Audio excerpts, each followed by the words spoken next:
अल्हम्दुलिल्लाहि रब्बिल आलमीन अस्सलातु वस्सलामु अला रसूलिहिल करीम अम्मा बाद फ़अऊज़ु बिल्लाहि मिनश शैतानिर रजीम बिस्मिल्लाहिर रहमानिर रहीम वमा लकुम ला तुक़ातिलूना फ़ी सबीलिल्लाहि वल मुस्तज़अफ़ीना मिनर रिजालि वन निसाइ वल विल्दानि अल्लज़ीना यक़ूलून रब्बना अख़रिजना मिन हाज़िहिल क़र्यति ज़ालिम अहलुहा सदक़ल्लाहुल अज़ीम।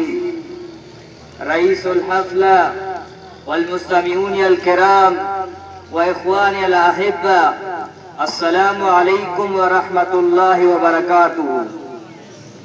اليوم أخاطب أمامكم حول موضوع إذا أبين هذه الموضوع تكون القلب متفجرا والعيون مملوء بالدموع.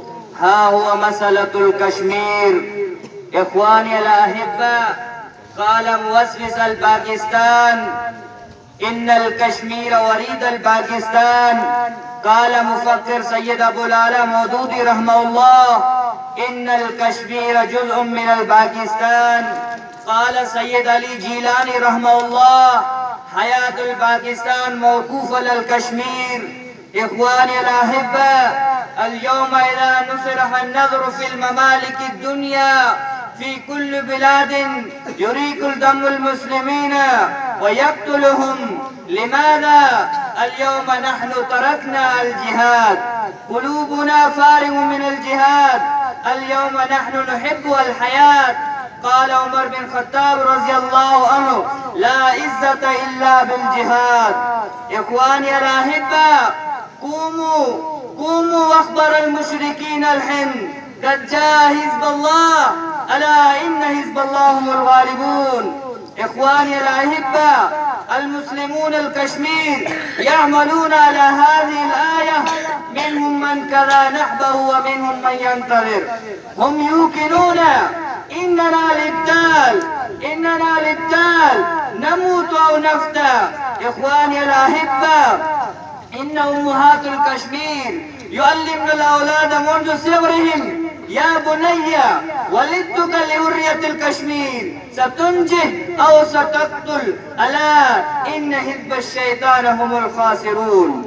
إخواني الأحباء، إن في أحوال الكشمير الرجال الوحشيون موجودون بالبندقية والرصاص والقنبلة، ولكن المسلمون الكشمير لا يقبلون الهزيمة.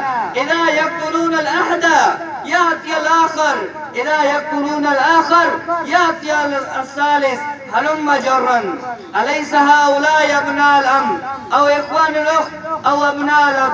إخواني الأحباء، إني أعلن في الممالك الدنيا في كل بلاد إن الإسرائيل واليهود يمكرون للمسلمين، والله يطمئن المسلمين وأنتم الأعلون إن كنتم مؤمنين. إخواني الأحباء، في الكشمير أودية والجنات والميدان المخضرة تسر الناظرين. اليوم هناك يسيل الدم، دخان متفجرا، واستشهدوا اليتامى والمساكين، وأحرق الحرس وأقلع الأشجار وحملوا من كل بيت الميت. هذه لمحة مثل الساعة، ولكن أتيقن هذه اللمحة ألا إن نصر الله قريب. في الأخير ندعو الله تعالى أن يرينا حرية الكشمير في حياتنا.